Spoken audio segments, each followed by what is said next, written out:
grade your sellers in two areas. The first is their motivation. High, low. I grade it on a scale of 1 to 10. 1 low, 10 is high.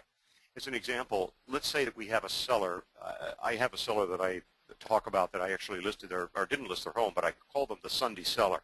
And it was a person that just literally wanted companionship. They put their home up on the market every Sunday. A sign went out for an open house, and every Monday the sign came down. Their price was $50,000, $60,000 over market. Depending upon the market, it would go up and so on. And every Sunday they did this, and they just did it to have people stop by. They never wanted to sell the house, and they never intended to. Now, I saw that person for 30 months, just under 3 years. I saw them on an average of about once a month. The individual died of a heart attack, and his estate took the sale over, and it didn't sell, and one of the members of his family moved into it. But during that period of time, I never got a listing. I never got a referral, but I could have. So once somebody comes into your sphere of influence, they should never, ever be allowed to escape. You become their realtor for life. I could have got a listing. I could have got a referral, but in this case I didn't. But the point is, where would I grade them? I graded them on a 1. I saw them about once a month. But what if you have a seller that's being transferred in 3 weeks? How often would you go over it? But what about a seller that's being transferred in 11 months? I would probably not grade that person higher than maybe a 4 or 5, because I know as the time frame shortens, their motivation is going to intensify, and I've got a better chance of getting a listing on the property. Now let's go to your rapport with a seller, and this is the second area that you can grade your seller. The rapport is easy to determine by asking yourself one simple question. Do I have an equal chance of obtaining this property when compared to other brokers? Now, note that this question does not ask, do I think I'm going to get it? The answer to that question could be no, I don't think anybody's going to list this property. But the answer to this question could still be yes. As an example, let's say that we have a seller that said, look, I've sold 10 homes in my past and I've never listed with a broker. I did sell one time through a broker, but he brought me a buyer and I paid a commission, but I'm not going to list with anyone. All right?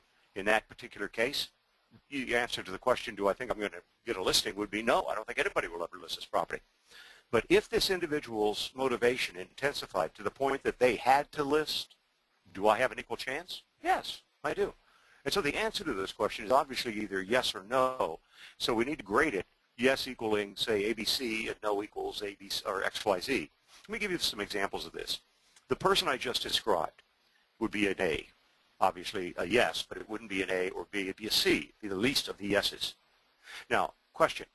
Think about this for a second. Should you, if you went on a listing presentation when you've already made an appointment, but you get over there and only one of the husband and wife are there, should you do your full presentation? Now, let me give you my thought on that. When I first started out in real estate, my original conviction was, no, I'm not going to do a presentation with only one person. It's a waste of time. And so I would reschedule. But then I started to do it with one person. And I always ask for the order regardless, even if it's only one person. I have on numerous occasions, dozens of occasions, obtained the first signature. And it never failed to get the second signature. And it really has absolutely nothing to do with my sales ability. It actually has to do with human nature. If that first person signed, what does it tell you about their relationship with their spouse? They're in control. And so in turn, if you get that first signature, you'll always get the second signature. So I'd grade that a B. I'm closer to getting that listing because I've already convinced one person, not necessarily convinced them, but at least they're on my side or they wouldn't have allowed me to come back to talk to their spouse. An A would be where you know, unequivocally, you've got this listing. It's guaranteed, locked listing. Now, this will happen with friends. Obviously, somebody will say, we're going to list with you, and you know you're going to get the listing. But it also will happen in another way where you might misinterpret it, and I've done this quite a few times. It usually will happen sometime during the middle of the week. As an example, on a Wednesday or Thursday, you'll go on a listing presentation, and the seller will say, well, look, we've got an ad in the weekend, over the weekend, and we're going to be holding the house open, and we really don't want to do anything until we find out if the house is going to sell then. So why don't you come back on Monday and we'll talk? And I think, okay, great, got a listing. I get over there Monday morning, guess what I find on the lawn? Another broker's sign. Now, why did they get the listing and I didn't? Because I made the assumption that they were ready to list on Monday. What they really said was, I guess if we haven't sold it over the weekend, we're going to have to list with somebody. And that somebody, the other broker, came in before I did. When I saw this happening a few times, I realized something. I came to the conclusion, and I proved this true, that Sunday is actually the best day of the week to get a listing. And what time of the day? Late in the afternoon. The seller has been sitting there all day long waiting for literally a bidding session on their home. They're totally and completely frustrated. It's the easiest time of the day to get a listing. Now let's go over to the no side. How many of you have ever called a seller and the seller slammed the phone in your ear? Well, obviously it's a no, but would you grade it an X, a Y, or a Z? Now, most people would grade it a Z. Now, you have to understand that a Z is where you take a pen and you put a line right through their name, never to call them again. If you consistently do that, you're going to run out of prospects. Because what you will find happening when you do that is that 2, 3, 4 weeks later, you'll drive by that house and you'll see another broker sign on the property. And your immediate reaction will be the same as mine has been. And that is, oh, they must have had a friend in the business. But then you'll see it happen a second, a third, a fourth time, and then you'll begin to realize something. They don't all have friends in the business. And the only reason the other broker got the listing was that they did not put a line through their name. They did not grade them a Z.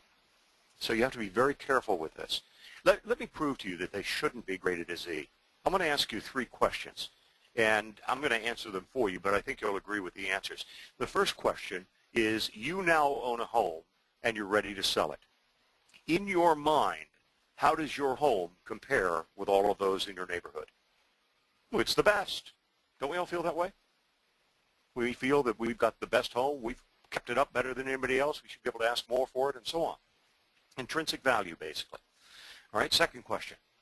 You now, based on intrinsic value, improvements you've made to the property, what you heard your neighbors paid for their properties, you now have a price on your home. Second question. In your mind, is your price fair? Of course. If anything, I should probably raise my price. Third question.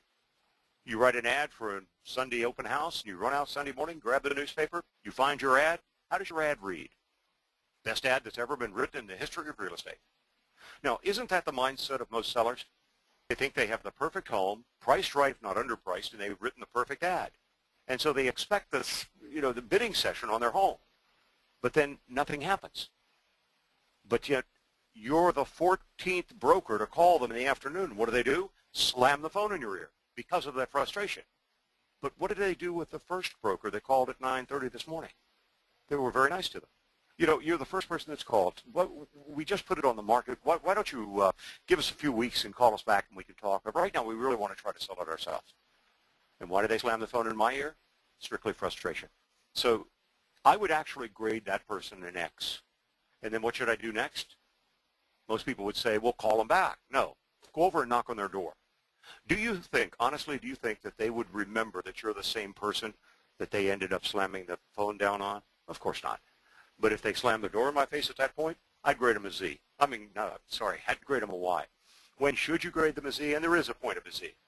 Is where you know, basically the same way you did on the yes side, the A, you know beyond a shadow of a doubt that you're never, ever going to be able to do business with this person. But one thing to always remember, no, don't grade somebody a Z as a means of escape. In other words, to justify why you don't have to go back, why you don't have to call them, why you don't have to go knock on their door again. The moment you do that, that's when you start running out of prospects.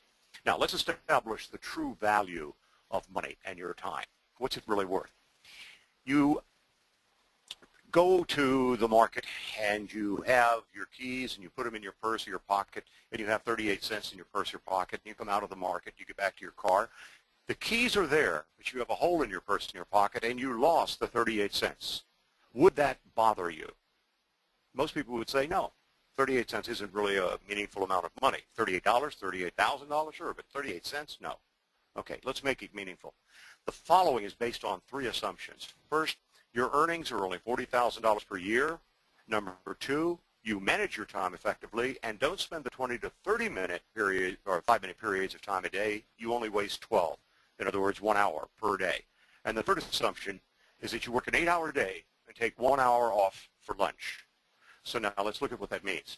$40,000 per year equals $800 per week, and that's $160 per day. 7 productive hours per day, that's taking an 8-hour day, an hour off for lunch, equals 420 minutes.